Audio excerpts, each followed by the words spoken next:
தெய்வத்தின் குரல் முதல் பாகம் அத்வைத்தம். மாயை. எல்லாம் மாயை, சத்தியமாக எதுவும் இல்லை என்று பௌத்தம் சொல்கிற மாதிரி அத்வைத்தம் சொல்லவில்லை. பிரபஞ்சமெல்லாம் மாயைதான்.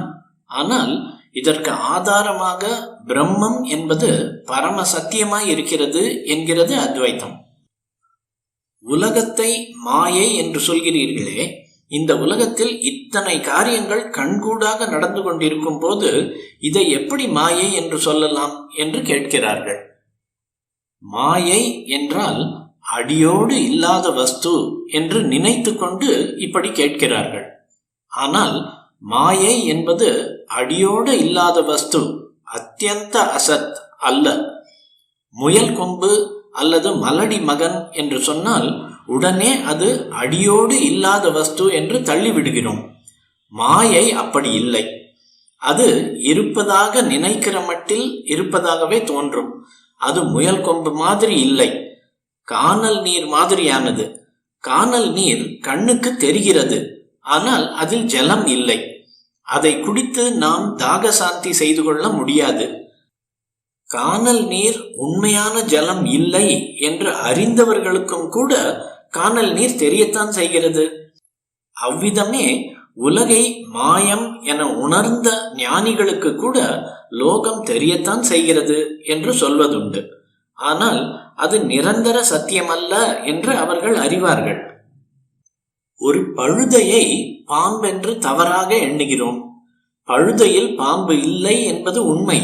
இருந்தாலும் கூட அதை பாம்பாக எண்ணிய மட்டும் வாஸ்தவத்தில் இல்லாத பாம்பே நிஜமான பாம்பு உண்டாக்குகிற அத்தனை பயத்தையும் பதற்றத்தையும் நம்மிடம் உண்டாக்கி விடுகிறது.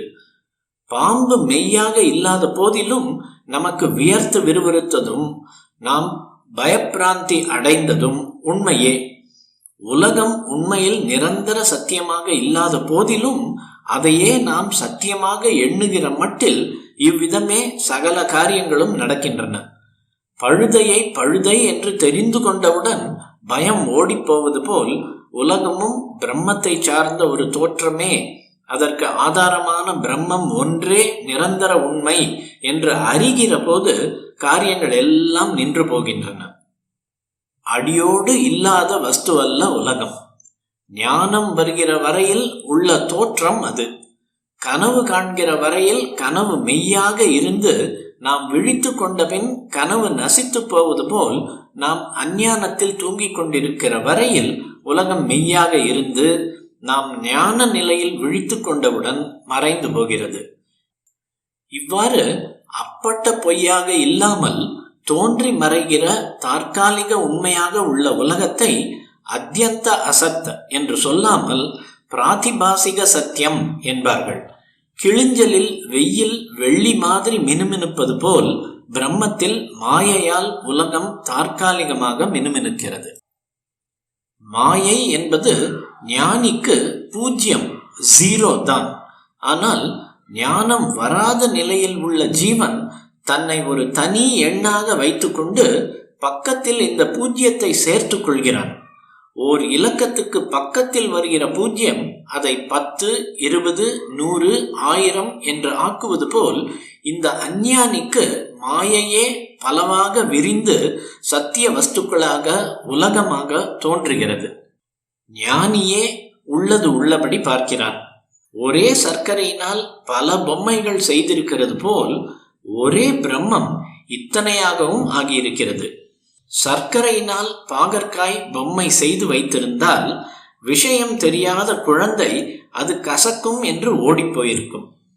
கசப்பு வஸ்துவாக தோன்றுகின்ற அதுவும் உண்மையில் மதுரமான சர்க்கரை தான். உலகம் எல்லாம் ஆனந்தமயமான பிரம்மம் ஒன்றே என்று ஞானி அறிவான். நமக்கு கசப்பு, அவனுக்கு இனிப்பு. நமக்கு கருப்பு, அவனுக்கு வெளுப்பு. நமக்கு பகல், அவனுக்கு இருட்டு என்று கிருஷ்ண பகவான் சொல்கிறார். பிரம்மம் என்கிற வெளிச்சமே நமக்கு இருட்டாக இருக்கிறது.